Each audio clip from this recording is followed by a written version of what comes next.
তারাবি নামাজ না পড়ে রোজা রাখা, গ্যাস অম্বলের কারণে রোজা না রাখা। গ্যাস অম্বলের কারণে রোজা না রাখা। রোজা রেখে ইঞ্জেকশন নেওয়া যাবে কি?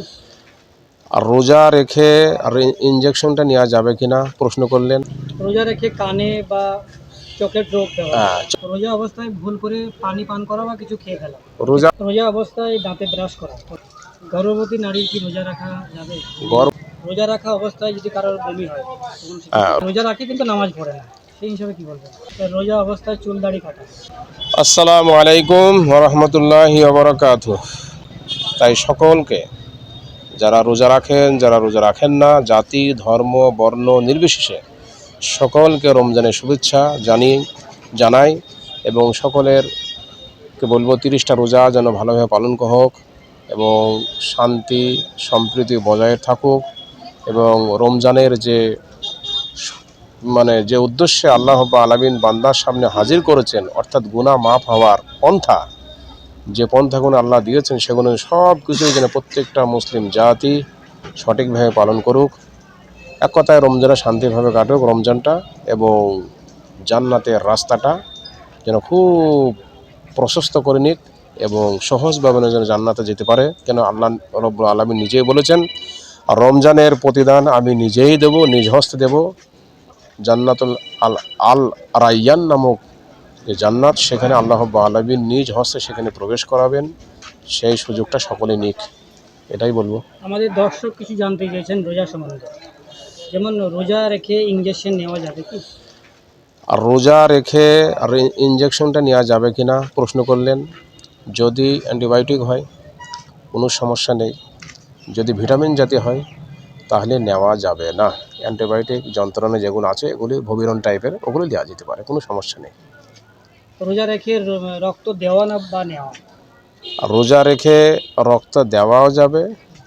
রক্ত আপনার যে ব্যক্তি রক্ত নেবেন নিশ্চয়ই সে রোজা রাখবেন না, কেন তার মুহূর্তটা খুব খারাপ জায়গায় পরিস্থিতি হবে নিশ্চয়ই।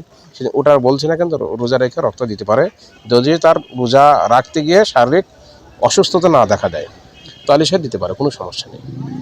রোজা রেখে কানে বা চোখের ড্রপ দেওয়া, চোখের ড্রপটা ব্যবহার করতে পারে, কানে এবং কানের ড্রপটা ব্যবহার করতে পারে, কিন্তু নাকের ড্রপটা ব্যবহার করতে না করার জন্য নিষেধ করা আছে। কেন? নাকের সাথে আপনার স্টমাকের সম্পর্ক রয়েছে। আমরা জানি আমাদের মুখ বন্ধ হয়ে গেলে নাক দিয়ে পাইপ ভরে আমাদের খাবার দিতে হয়। অতএব যখন নাকের ড্রপটা নেবেন, আমি এক কথা না নেওয়ার জন্য বলবো, যদি নিতে হয় তা আপনার কাছের ইমাম সাহেবের কাছ থেকে বা আলেমের কাছ থেকে জেনে তবে নাকের ড্রপটা ব্যবহার করবেন, পারলে করবেন না। কেন একটু যদি চলে যায়, সরাসরি স্টমাকে চলে যায়, তাহলে কিন্তু রোজা ভেঙে যাবে। অর্থাৎ জিহব্বত দ্বারাতে সরাসরি যদি আপনার স্টমাকে কোনো জিনিস চলে যায় তাহলে রোজা ভেঙে যায়। নাকের সাথে ভালো সম্পর্ক, কানের সাথে অতটা সম্পর্ক নেই। আবার কানে যদি আপনার পর্দা ফাটা না থাকে তো যাবেই না, আর চোখের সাথে কোনো সম্পর্ক নেই, কোনো সমস্যা হবে না।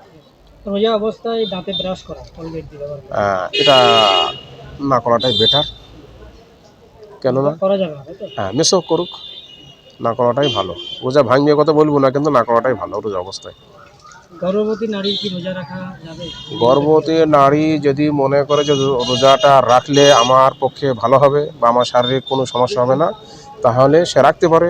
আর তিনি যদি মনে করেন যে রোজা রাখলে আমার সমস্যা আছে, শরীয়ত ফুল তাকে ছাড় দিয়েছে, কিন্তু পরে এই 30টা রোজা রাখতে হবে। অনেক ক্ষেত্রে দেখা যায় ওই যারা নেশা করে, বিড়ি সিগারেট খায়, তো তারা রোজা রাখার পরেও ভাবে কি মানে বিড়ি সিগারেট খেলে রোজা ভঙ্গ হয় না, এই নিয়মে কি বলবেন? না, ভেঙে যাবে।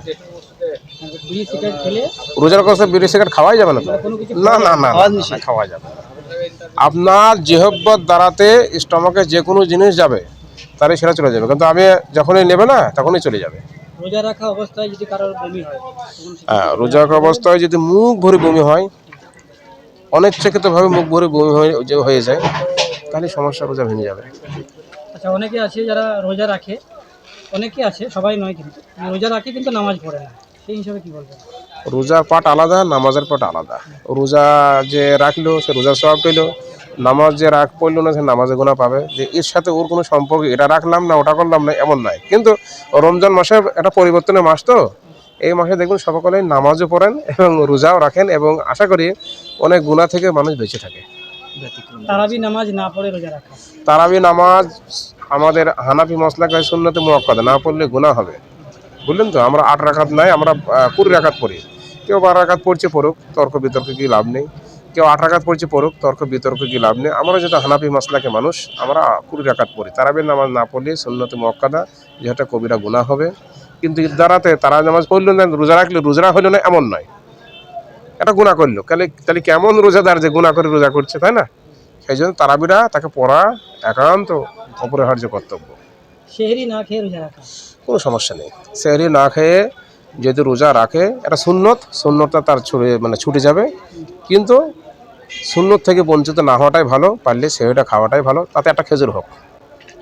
আচ্ছা, গ্যাস অম্বলের কারণে রোজা না রাখা, গ্যাস অম্বলের কারণে রোজা না রাখা, অনেকে তাকে রাখতে বলবেন। যদি খুব সমস্যা হয়, শরীয়ত তার শুট করা দিস তো, প্রথমে তাকে চেষ্টা করতে হবে। চেষ্টা করার পর তার ডাক্তার পরামর্শ নিতে হবে। ডাক্তারবাবু যদি নিষেধ করেন আর সত্যিই পাচ্ছে না, গ্যাস অম্বল মানুষ অনেক আছে দেখে, তাহলে সেক্ষেত্রে সে একটা করে ফিদিয়া দিয়ে দেবে। কিন্তু চেষ্টা করতে হবে তাকে। রোজা অবস্থায় চুল দাড়ি কাটা, কোনো সমস্যা নেই। চুল দাড়ি দাড়ি তো প্রত্যেকটা মুসলমান রাখা উচিত, তাই না? ওটা তো একটা আপনার কবিরা গুনাহ। যদি কেউ কাটে, ঈদ দ্বারা তো রোজা ভাঙবে না, এটা গুনাহ হতে পারে, অনেক ক্ষেত্রে অন্য টাইমে করলে গুনাহ হবে। রক্তপাত হলে হয়তো রোজা ভেঙে যাবে, এরকম না না না, কোনো সমস্যা নেই। ওই রক্তপাত এতটাই হয়েছে যে আপনার শরীর দুর্বল জায়গায় এসে গেছে, আপনি রোজা রাখতে পারছেন না। মানে আপনার শরীর বলে দিচ্ছে আবার রোজার ভাঙ, নাহলে আমার শরীর হয়তো আর বাঁচবে না, তখন রোজাটা ভাঙতে বলা আছে। রোজা অবস্থায় ভুল করে পানি পান করা বা কিছু খেয়ে ফেলা, রোজা অবস্থায় যদি ভুল করে সে পানি বা কিছু খাবার খায়, যেটা 11 মাস অভ্যস্ত হয়ে রয়েছে, সেক্ষেত্রে তার কোনো রকমভাবে রোজা ভাঙবে না।